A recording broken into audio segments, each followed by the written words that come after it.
I'm David Knowles, and this is Ukraine, the latest. Today, we discuss the impact of the new HIMARs weapon systems that Ukraine is using to strike at Russian targets far behind the front line. We also analyse the Russian army's faltering recruitment efforts, and we interview activist and fundraiser Pavlo Bondarenko, who tells us about his life in Ukraine, his efforts to help aid the Ukrainian army, and a host of other topics. This hideous and barbaric venture of Vladimir Putin must end in failure. Nobody's going to break us. We're strong. We're Ukrainians. Every weekday afternoon, we sit down with leading journalists from the Telegraph's London newsroom and our teams reporting on the ground to bring you the latest news and analysis on the war in Ukraine. It's Wednesday, the 13th of July, day 140. And today I'm joined by senior foreign correspondent Roland Oliphant, assistant comment editor Francis Durnley, and activist Pavlo Bondarenko. Just to start, can I ask Roland and Francis for the latest updates from the front lines and across Europe? The latest from the front line is kind of more of the same. Lots and lots of ordnance flying around. There's just been reports of 2 Russian cruise missiles, presumably cruise missiles, hitting Zaporizhia, which is one of Ukraine's major cities. There was a very intensive bombardment along the line of contact in Donbass last night. Reports of extremely heavy attacks, particularly on the Ukrainian-held city of Bakhmut. As I'm sure anyone who's following this yesterday will be aware of the Ukrainians claiming responsibility for the absolutely enormous arms depot explosion in Novokakova yesterday, but not much in the way of ground changing hands. The British Ministry of Defence says Russia is continuing to take these very small incremental advances, but the general kind of pause in movement on the ground seems to be holding at the moment. Thank you very much, Roland. Francis, would you like to add to that?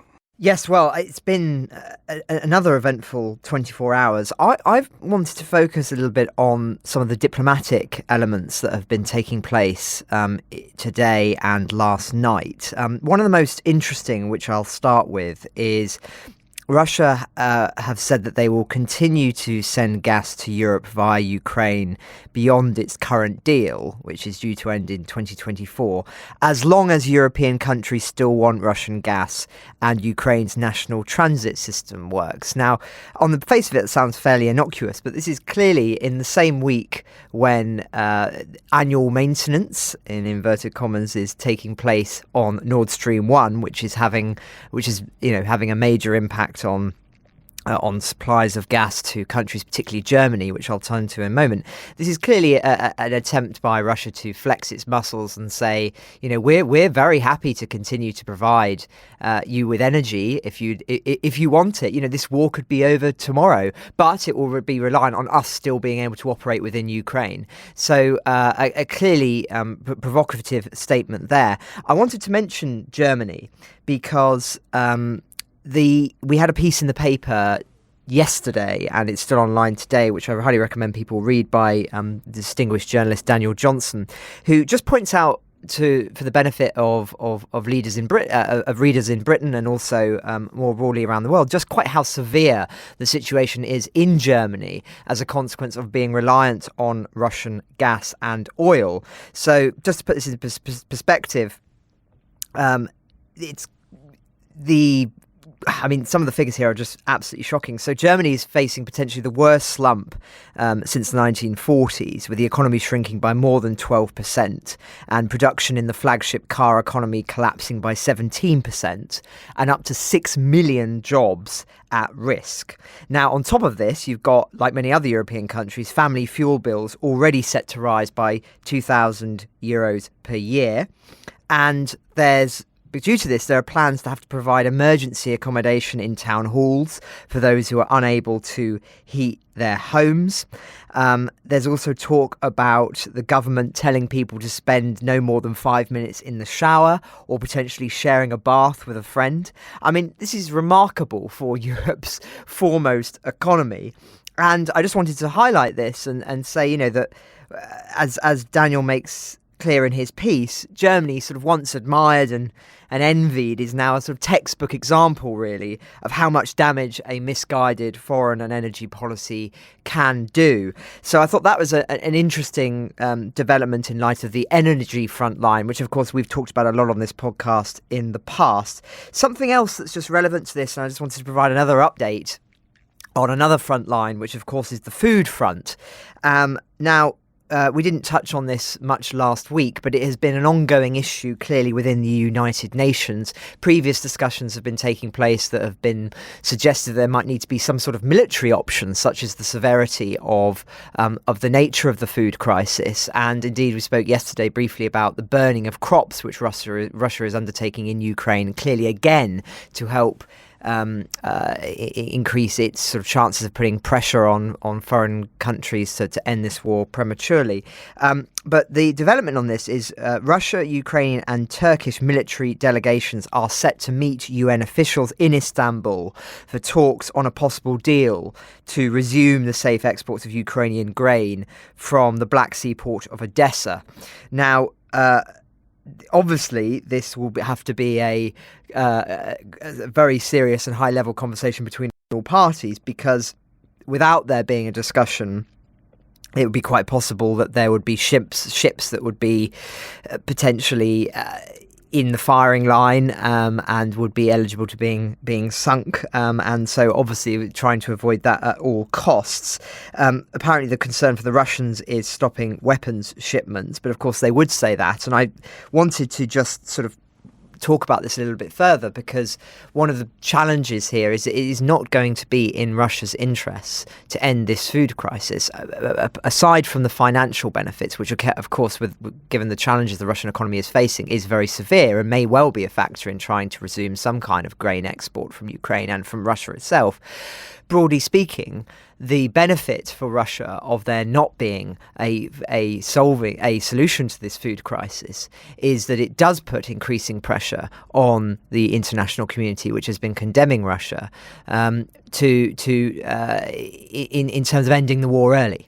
Much like the energy crisis, it is one of the few benefits that Russia has had, or I say benefits, more of advantages in this conflict that Russia has had. And so I'm not optimistic on the energy front, and I'm not optimistic on the food front either.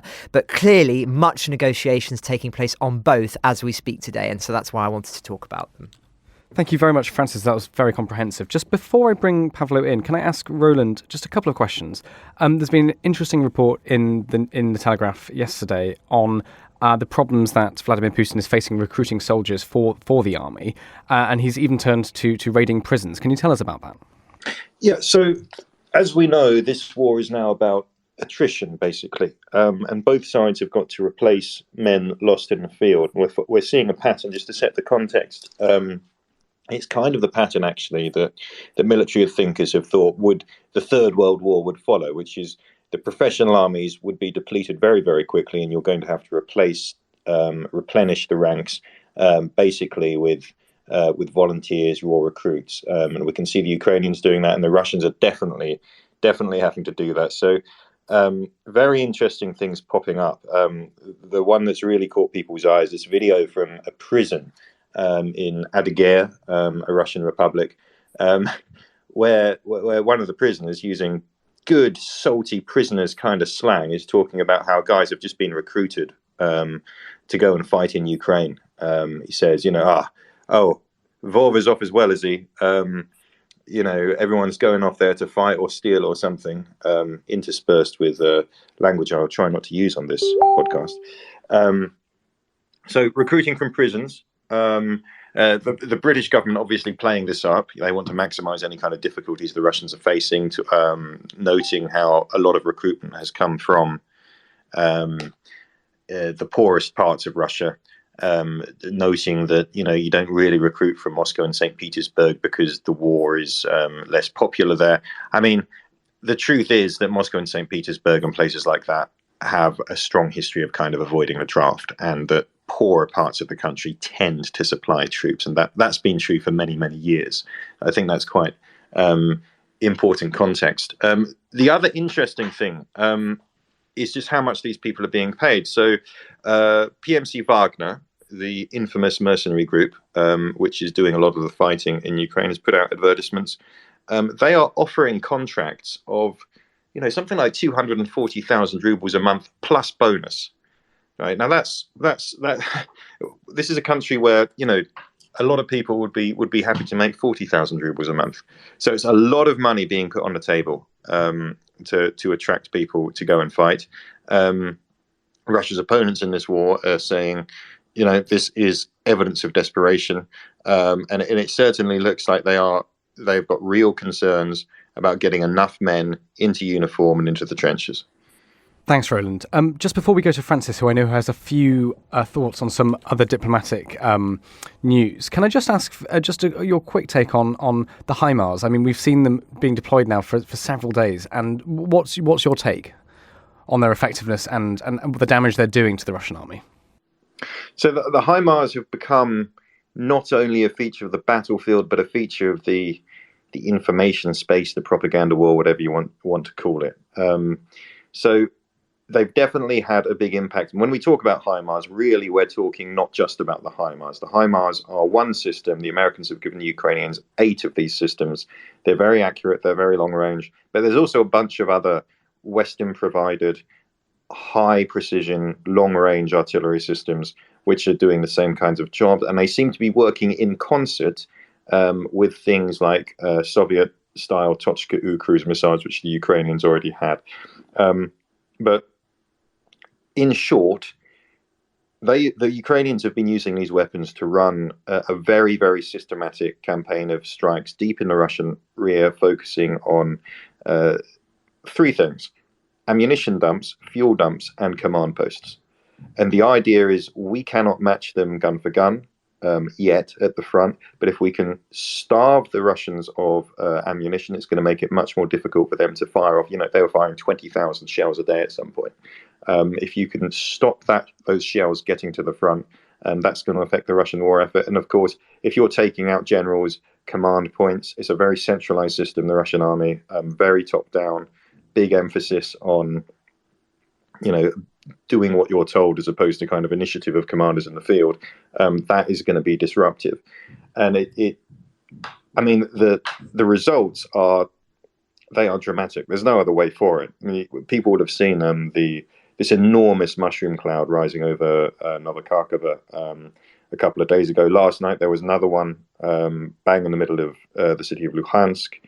The Russians are responding, claiming these are factories or civilian areas or fertilizer warehouses, this kind of thing, and that there are civilian casualties. I wouldn't be surprised if there are civilian casualties, quite honestly, because these things are enormous. When they explode, they go off in a very, very dramatic way, and there are people nearby. Is it working? Well, if you look, so NASA has this website where you can look at kind of wildfires. It's meant to monitor kind of wildfires around the world. But you can also use it to kind of monitor the, satellites showing up hotspots, fire in southern and eastern Ukraine. And that's dropped off dramatically over the past 4 days, which may or may not show a drop off in Russian shelling.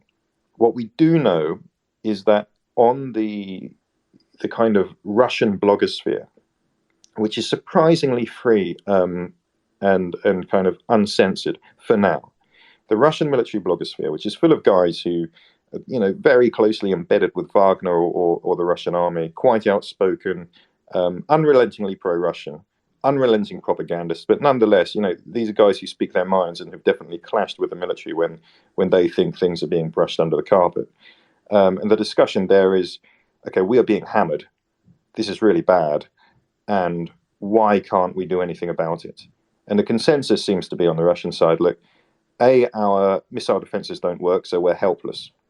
Right? Things like the S-400, which was an extremely meant to be cutting edge, the most advanced air defense missile interception system on the market. Russia sold them all over the world, tried to. It just, for some reason, cannot intercept these kinds of strikes. So they're helpless. So the question is, what do you do? And there's a debate going on about the responses. The responses include dispersal. So move your artillery dumps, your ammunition dumps to, different places, keep them smaller, camouflage them, make them more difficult to find, all of that. Now, there's a problem with that. And the problem is that Russia's artillery logistics are basically reliant on these very huge dumps. Basically, Russian logistics is based on the railways. If you look at the failure of the offensive against Kiev early in the war, it kind of corresponds with a failure to take the railheads. They didn't take Sumy, they didn't take Kharkiv. Those railway lines were meant to sustain the Russian advance. They couldn't, and so they were loading trucks. When you get the artillery to the railhead, you take the shells off the train, you put it onto trucks. Trucks take it to the frontline units. Those trucks were having to travel much longer distances than expected. They took a long time to get through. The Russians weren't getting enough ammunition, and those convoys were vulnerable to ambush.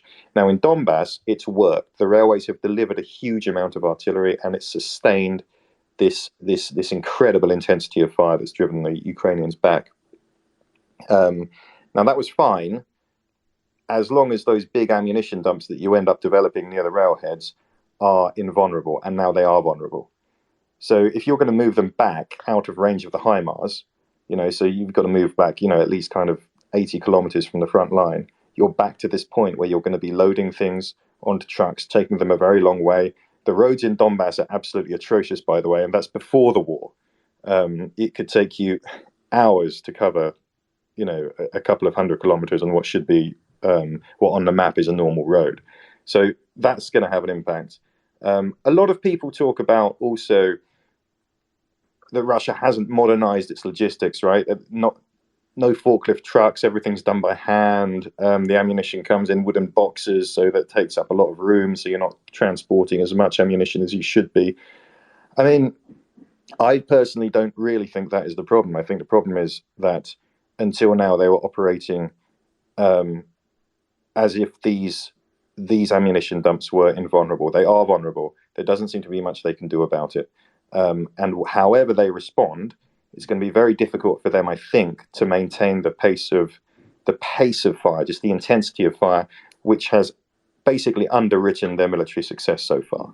But we've yet to see how this is actually going to play out. We're still going to have to watch for the next couple of weeks, maybe over summer, to confirm that is what's happening, that the Russians are in trouble and they can't move forward anymore. Well, thank you very, very much for that, Roland. That was incredibly comprehensive, and hopefully for our listeners really shone some light over the issues the Russian army are facing in dealing with these HIMARs and other pieces of artillery delivered to the Ukrainian army from Western nations. Our guest for today is Pavlo Bondarenko. Pavlo, thank you so much for joining us. Just to start off, can you just tell us a little bit about yourself? Tell us where you're calling from in Ukraine and what the atmosphere is like there. Hi there, my name is Pavlo Bondarenko. I'm a civil activist and podcast producer, but now I'm turned to be a volunteer who actively helping Ukrainian army with high-tech gear. So I'm calling you from Kiev. We currently have active air raid alarm, so I might be go to a basement if there will be some explosions, but hope that everything will be okay. This is like the short in bio that I can provide you. Thank you very much. Can you tell us about, you say you're an activist and we know that you're fundraising high-tech gear for the army. What kind of gear is that and how did you get into that? Mostly what we are doing is drones, optics, and medical supplies. So air intelligence is like a really important part of this war, because we have this so-called war of artillery. So we need eyes and we need a lot of data together to understand what we should do. So drones are a big part of activities. Also optics like thermal cameras, rangefinders, they are also a really important thing. And there's constant lack of this stuff, and it's actively lost by our army, so we need to restock the supply, and also medical gears like individual first aid kits and some stuff for hospitals. They are also in active use, so we need to resupply them. We work like a small volunteer initiative. This is actually an initiative running by me, my girlfriend, and my mother, and we are working like with 15 squads, and we are working them on like a regular basis. So we try to resupply them with all the stuff we need, and we're not like a big volunteering fund. We're working like in a more rapid way, but in a much smaller sizes than big Ukrainian volunteer funds.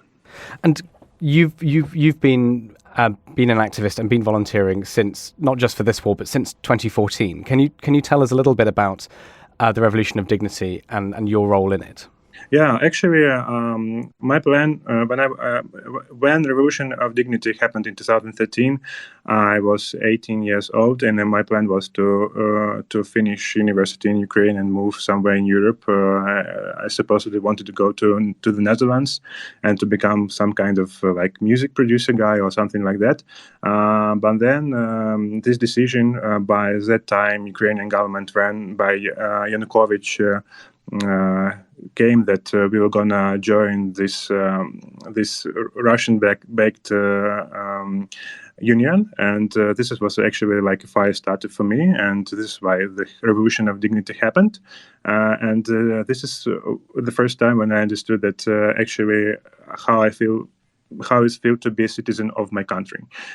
So it started with desire to be a part of Europe, and then it shifted to desire to be a part of open civil society.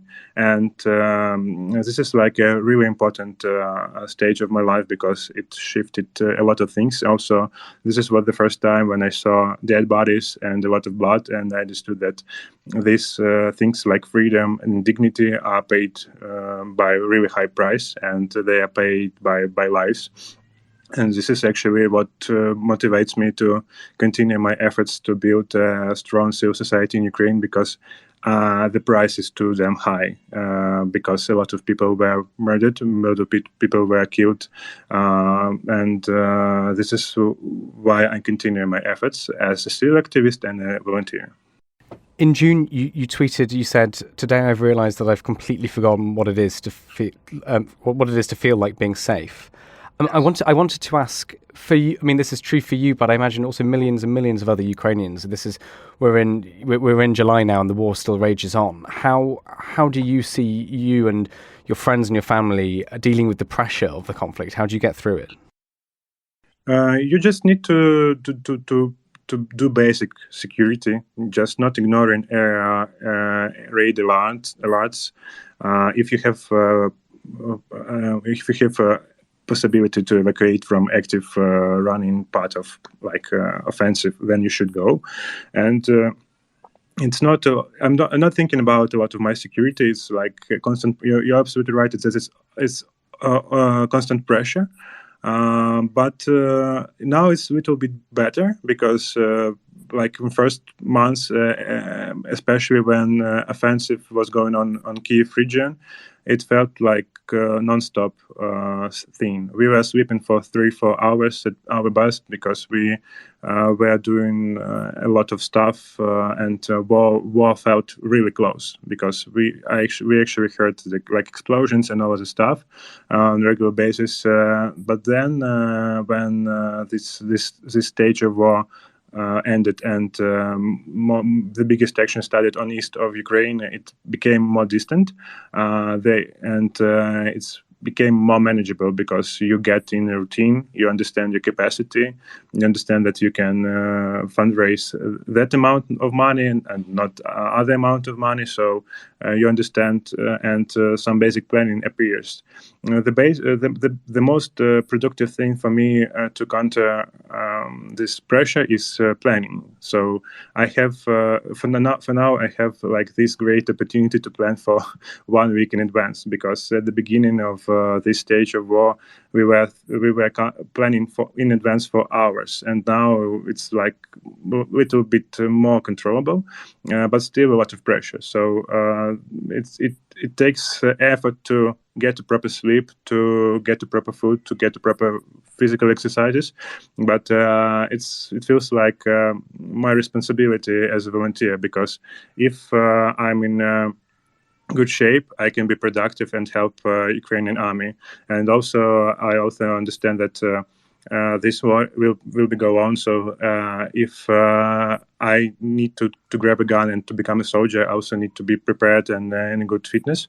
So this is actually like the general overview of how I'm dealing with the pressure. If I could just jump in there, it's fascinating hearing your perspective. I've got so many questions, hard to know where to start really. I suppose that my first one would just be, as somebody who has been involved in this work for much longer than just this year, did the invasion come as a surprise to you, or the opposite? Was this something that you'd been expecting for some time? I was expecting it for some time. Thank you for your question. Actually, my war started like my mom called me and said that she heard explosions. I looked in Twitter that the war has started, and I just went to a storage room, grabbed a box with prepared stuff, because I bought some food supplies, some batteries, some other stuff to survive for 3 days. Because it's the reality of Ukraine that you need to you live in this constant pressure, so you need to be prepared for this kind of stuff. And there were like no panic, and also this is like a really strange but funny feeling that at first few weeks I felt like this is like long forget feeling, because it was all the same that was happening in 2014, and in terms of mental and physical awareness, this stage of war is much easier for me, because there are a lot of patterns of stuff that happened in 2014. So you get used to that, and there are not a lot of shock of you adapted to this stuff. So it's much easier to keep pace in this stage than in 2014. But yes, like most of people who are active part of civil society or society in general was preparing for this offensive. The only question was when, because everybody thought that it will happen in January. But then it moved to February, and actually I was fully prepared for that stuff, but I continued my my business efforts and other efforts in a simple pace, because there was no space for fear, because you need to keep your job doing, and then if the war comes, then you should to react to it. Thank you. And just one other question relating to that, just for the benefit of our listeners, as somebody who's been involved in this for a long time and has seen this coming, just how has Ukrainian society itself, perhaps even Ukrainian government, changed in recent years? With the election, obviously, of President Zelensky, for many people, it was a sort of vote against the Ukrainian political establishment. But I'm just very interested in how you've sensed a feeling in Ukrainian government and attitudes towards the government over the time that you've been involved in your work. Okay, I would say that I won't judge by government. I will judge by cases, because the two most media the biggest case that got the biggest media reach was the case of murdering Katerina Handzuk. She was a prominent civil society activist and politician in Kherson. She was murdered with 1 liter of acid, and also there was an attempt of bringing to jail Sergei Sternenko, also a Ukrainian activist who had 3 times assassinated, but survived. And in this time, and I don't try to give impression about the government, about Poroshenko, Zelensky, or I'm working to make the system better. So in this definite case, surnames didn't give didn't give a big help to understand what is going on.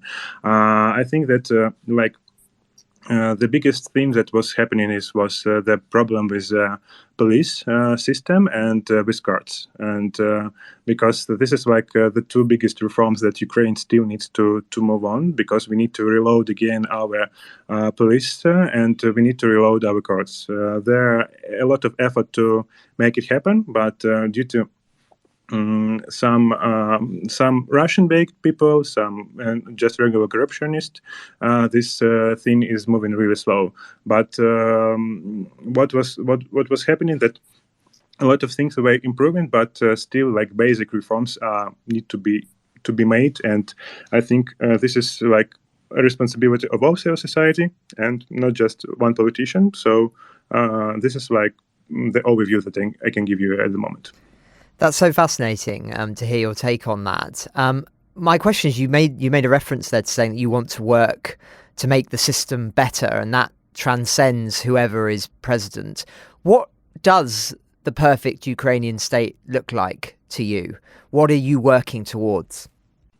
I think that that dignity and justice are implemented in all the basic principles of how government works and how social and economic policies are made. And because there are a big problem, I think, not only in Ukraine but all in the world, that there are a lot of written promises, but they are actually not backed by any mechanism, anything without except words. So I think the first and the biggest result for me will be justice in courts. That if some person is corrupted and it ends up in court, then he goes to jail. He didn't evade the punishment and runs away from country. I think that's be a good marker of that we are succeeded in building a better system. Because if corruption is not punished, there will be no further movement in a building better society. Also, I think that when people stop fearing police and will treat police with respect, then general approval and trust in society will be big in the police area. We will be able to end this a security request of society, and then move on to building better education, implementing more and bigger culture activities. You will argue with me that you need to do all of this stuff in parallel. I agree with you, but this is my priority looks like, because I think Ukrainians are doing this mistake of forgetting and forgiving, and not trying to bring to the end the corruption that is happening in Ukrainian government and society. Thank you very much, Pavlo, for that. I've just got a question just to bring you back to your fundraising. It's sort of a simple question, really, but from the West, I think we see lots and lots of people and lots of Ukrainians fundraising. So can you just tell us, how do you actually do that? And have you seen a difference over the months in terms of the amounts people are donating? Yeah, sure. This is the big thing that a lot of people from Europe or America can understand, how you can donate to a physical person, not like a big organization, and why Ukrainians trust complete strangers. But yes, this is actually how we do it with my girlfriend and with my mother. We just gathering money on our private accounts at the moment, because the amount of donation, in our opinion, is not so big to build a legal fund or NGO. And we fundraise mostly via Twitter. So it's we have a weekly request of stuff that we need to to purchase from squads we are supporting. We build this like spreadsheet. We get the prices in Europe because stuff in Europe is much cheaper, and we have friends in Europe who are able to procure it, and then we transfer it from Europe to Ukraine. And these donations came from like random people from internet. Some of them are my friends, but mostly I like to say that now that my reputation and works for me, and people have a trust for activity that I made in previous years. So they trust me money, and this is my big mission to prove their trust. And this is why we try to make every process as transparent as possible. And also sometimes like it's not possible to give like a proper report and to give this like fancy photos of soldiers holding the stuff that was purchased, but we try to do our best to be transparent. And this is how a lot of people are fundraising. This is like not like really unique situation. A lot of people do this stuff, and I'm really glad, because with every new person who raises money, it puts a pressure from us, because we knew that there are other people. Yes, there are big problem with scammers, but this is a natural process. And in terms of building a legal fund to prevent scam. This is actually doesn't work in Ukraine, because a few cases of a big scam were from illegal entities like funds. So this is what people from West don't understand when they donate to International Red Cross or some other big international organization. And but I understand why they do that, because it is like a really different background of understanding how things work. Thank you very much, Pavlo. I've just got one more question. I'm in case, so I'll ask that, and then Roland and Francis, if you'd like to come in after that. My final question is, obviously, as you said, you fundraise on Twitter. You're on Twitter a lot. What would you want our listeners, particularly those maybe in America or the UK, in the west of Europe or Australia, what would you want them to really understand about your experience and the experience of Ukrainians at the moment that they won't understand unless you tell us?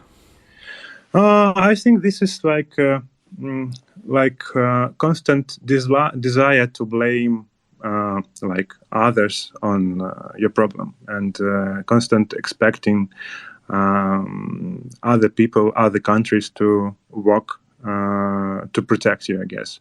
And I think that it's our responsibility as Ukrainians to protect ourselves, and it's no big deal to ask help. And I greatly appreciate people who actually help us with weapons, with spreading information, money, all this stuff. And but this is like our responsibility. We are like self-established and pretty strong civil society that has a lot of experience of practice of building civil society and the practice of defending our rights. We know how to do it. We need help, but we're not this type of lost society that needs guidance. We are happy to get the feedback, but not like lecturing us on the stuff how we should do that or do something without getting a reply from us. And also, I think that if you think that the biggest problem is the price of gas or price of food, you don't get the thing that the biggest problem is that we are constantly losing people. People are constantly murdered, and a lot of people are murdered because they try to solve the problem. For example, with bread, and the longer we will avoid to understand the root of this problem and try to minimize damage and not to try to resolve the issue with Russia, the longer, and we will suffer, and much more people will suffer. So I think this is like the 2 points I want to tell to the world. Thank you very much for that, Pavlo. Can I just ask, Roland and Francis, do you have any final questions for Pavlo? Yeah, hi, Pavlo. Hi. There's a lot I could ask. I mean, I suppose my real question is going back to everything you were saying about dealing with the police and activism after Maidan. I mean, you kind of said your war began, in 2014, and you were already kind of ready for this. I'm quite interested. I think that's true for a lot of people, but I'm quite interested in the following. I mean, do you really see this as, in a way, a continuation of this war, as a continuation of that struggle that began on Maidan, with a lot of people like you basically coming out against corruption? And the other thing is, before this war began, and I think you kind of touched on this, how optimistic, what was your kind of feeling before this began, before Russia invaded the second time, about the success of that campaign? I mean, were you feeling lonely? Were you feeling like, God, we've put in all this effort over 8 years, and you talked about 2018 and those attacks on journalists and things like that. How optimistic were you at that point about the changes Ukraine was going through, or were you feeling a little bit demoralized? Okay, thanks. Sure thing. This war is a part of it's like a follow-up of Maidan, and this is completely clear to me, because Russian ideology can't let go Ukraine and make it independent country. But in terms of before the second stage of this war, it was like a delayed question. I don't understand how to translate it in English, but everybody understood that it would happen, and we need to prepare. That Russia won't disappear. It won't. It won't pull out their army, and we just have like a breathing space to prepare ourselves to get enough of resources. And the one question was, how much time do we have? And when build up first time happened, I think in 2021 in May. Then it was like the first time when it was like a big alarm for us. But when the final build-up of Russians in Belarus happened, it was like just a question of weeks. So I think that nobody was depressed. Everybody who was like following the processes that are happening in our region and in our country was understanding that it's just a matter of time, and it's our responsibility to persuade our partners, to persuade international partners, to persuade our citizens and our friends to be prepared and to be aware of the situation. So it's a lot of effort, and it takes a lot of stress on your body, on your mind, but not a lot of despair. Just I think more anger than despair. I was kind of interested in the process of kind of internal reform, right? The campaign for a new Ukraine, setting aside the whole Russia thing. You talked about corruption in the police, all these kinds of things, and I remember on my trips to Ukraine, kind of since Maidan, coming across a degree of kind of disillusionment, a little bit of fed upness, like have we actually managed to kind of change the country, but we're still dealing with all these problems before. It's that kind of thing. I mean, where were you on that kind of thing, especially considering what you said about those journalists being attacked in 2018? I feel like disappointment and anger, but also as a person, I understand that all the changes that were made starting from 2013 really astonishing, and it takes a lot of time to build a proper society. And with what Ukrainian society managed to do, like in 9 years and even less, having an active offensive on its country is astonishing.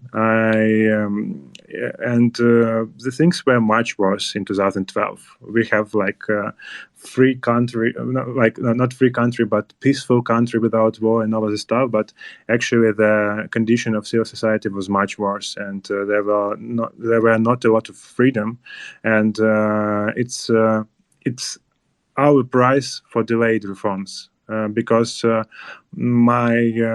generation of my parents didn't have the skill set and a mental understanding of what to do back in 90s. This is the price of delayed reforms. So this is why the delays in current reforms are frustrating me, because I understand that they will be like a question for next generation. So the pace is good, but there are a lot of struggles and a lot of things that need constantly monitored by civil society. And I think that we are doing pretty good, but there are always a room for improvement. I just have one final question for you, Pavlo, which is, you spoke about how you, in a sense, this was never something that you want. The work you're doing now is not something that you necessarily wanted to do, but it's something you felt obligated morally to do. Assuming that war ends and peace is restored to Ukraine and sovereignty is restored to Ukraine, what would you like to do in an ideal world in this new Ukraine that you would have been part of building? Actually, it's a really good question, because I don't know. Because all my conscious life, I was thinking about my job and my way of getting money and the stuff I was doing in terms of protecting and building civil society. And I actually didn't have a lot of time to think about what I like. It was always what I need to do.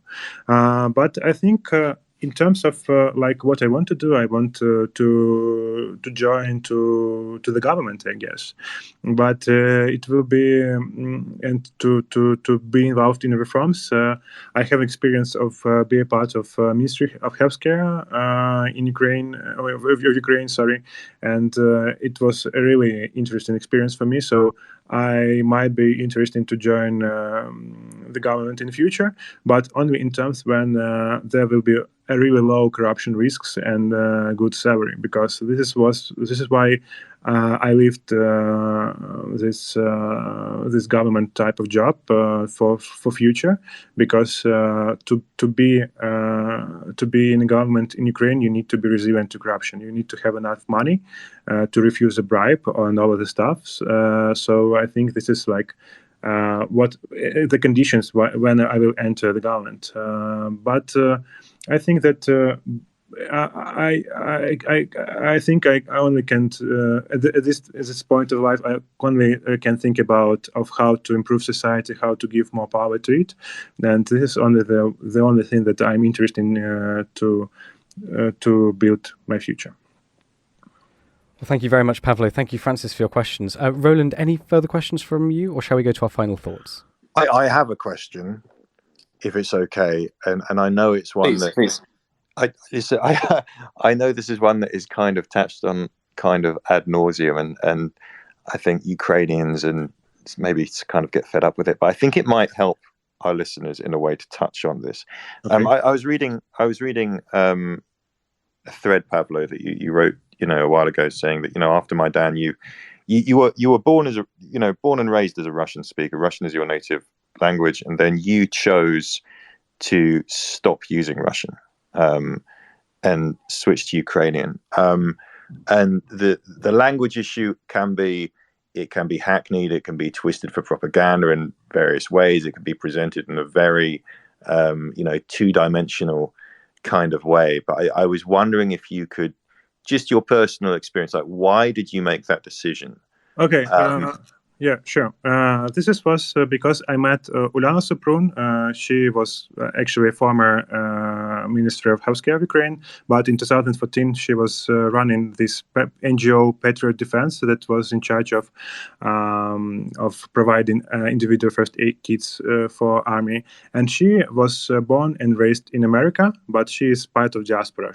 So she knew only English and Ukrainian. And this was like the first person in my life who couldn't understand Russian. And this was the first time in my life when I asked the question in Russian, and she stared at me without understanding what did I ask. And this is like a misconception that Russian and Ukrainian are like similar languages. They're different. This is because of our Soviet like legacy.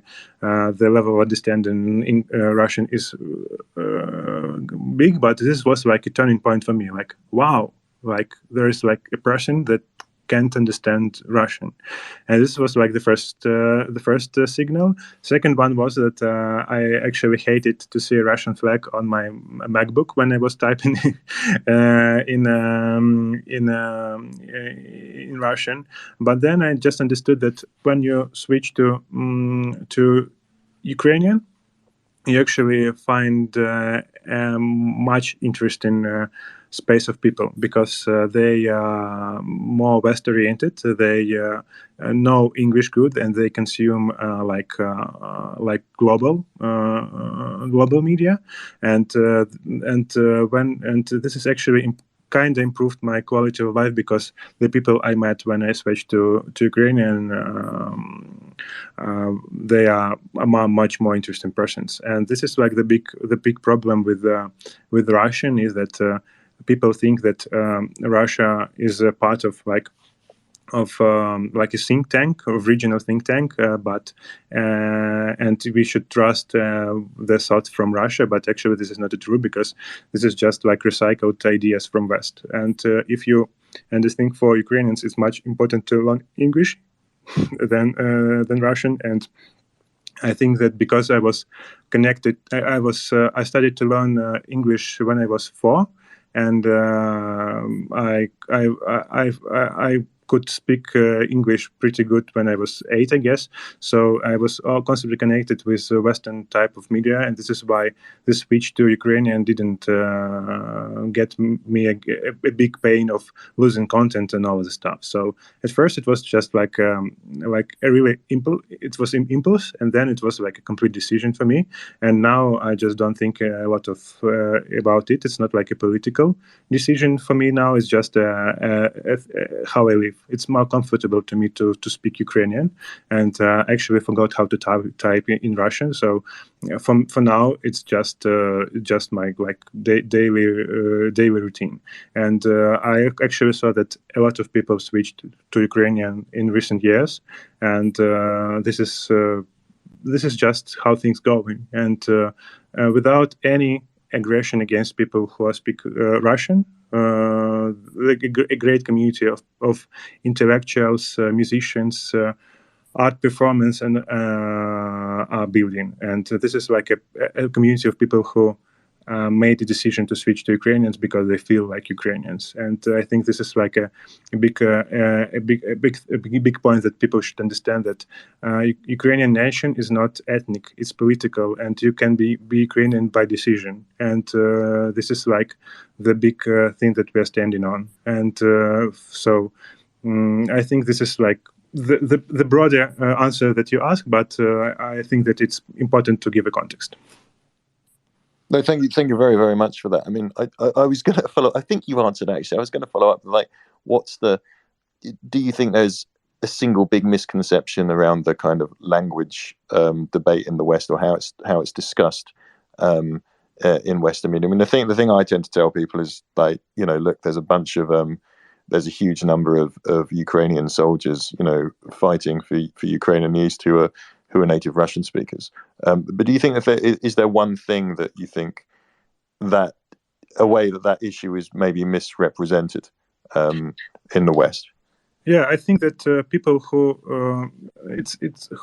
people who try to speak on the field of only language making a big misconception, because it's about culture. It's about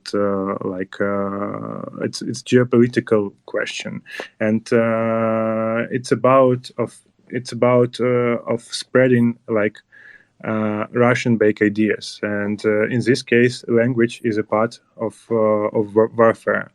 And I think the other misconception is that people think that Ukrainian language can be predatory, that Ukrainians are the guys who make an offense.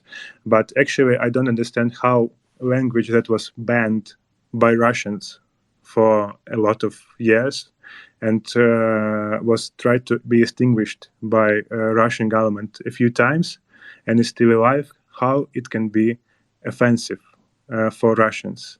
I think a lot of people misunderstand that Ukrainians are just trying to build their country, try to build their culture and their space without any desire to make an impact on other countries or other cultures and try to bring pain. Sure, this process can be it's really rapid. So people, I think, see aggression where just people try to build their country on their terms, and I think this is completely all right, because we're not trying to tell other people what should they do. We're just trying to build our country. Thank you for that. Well, thank you very much, Pavlo. Thank you, Roland, and thank you, Francis. But I think we're almost at the end of our time, unfortunately. Pavlo, it's been absolutely fascinating speaking to you, and thank you for answering all of our questions. It was a marathon from you, so thank you hugely for your time. Can I just ask Roland, Francis, and then finally, Pavlo, for your final thoughts? What should our listeners be thinking of and looking to in the week ahead? Well, yes, absolutely fascinating hearing Pavlo. So thank you very much for your time. Just to reiterate what David said there, much to ponder. But I just wanted to, I suppose, as a final thought, pick up on something that Pavlo was saying there in relation to the Russian language and the challenges of casting off sort of Russian culture, because it reminded me of a piece in the Economist, which I would recommend that people read. I believe it was in this week's edition. It's an interview with Boris Bondarev, who is a former Russian diplomat, and he talks about how the invasion of Ukraine drove him to resign from Russia's UN team in Geneva. And it's just a very interesting piece, talking about what it is like being in a sort of a mode of thinking, of course, of which language is a part, that obviously has huge consequences for how one sees the world. And he talks, and I'm quoting here, as anti-Western propaganda intensified, older diplomats immediately recalled their seemingly forgotten Soviet-era skills. Cables from over the world began resembling old Soviet headlines from the 1930s. I read cables which contained almost only slogans, insults of Western delegations, and low-quality cliches. Professionalism was finally replaced by propaganda. Now it has become much more dangerous, as the Russian leadership relies on such reports and configures foreign policy on information that is either entirely or almost entirely false. And I just think it speaks to what Pavlo was saying about the importance of truth and the importance of what choosing to live in a different way of thinking. Because that's clearly what this diplomat did, and he writes very eloquently about that experience and the implications for doing so on the war, and also on calling on other colleagues to do the same. So I think that will be my final thought. Thank you very much, Francis. Roland Oliphant, what are your final thoughts for today? I could speak at length about what this war might do to Russia and its internal psychology, but I'm focused on the developments of today. Look, there is a meeting going on in Istanbul right now between Ukrainian, Turkish, and Russian delegations about getting that food out, and I mean that everyone should be following that. The whole world will be following that. The food issue is a massive massive issue, and we're going to see more of that. I mean, we talked about the energy issue today, right? And what's going to happen in winter. Keep your eyes on that, because the inflation, the knock-on effects from this war are only going to intensify, I think, in the coming months.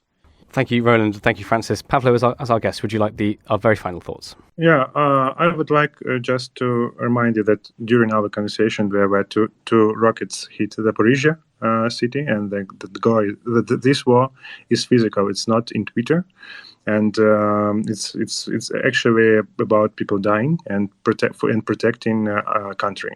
And I also like to answer, I guess, Francis, that even while we're talking about Ukraine and Ukrainian perspective, we still talk about it from a Russian perspective and Russian optics. So I think it's really important to mind yourself if you are a part of like a Russian narrative, or you're just getting an info about them. So be aware and don't trust any source that is connected with Russians, and do a proper fact check with that. Thank you.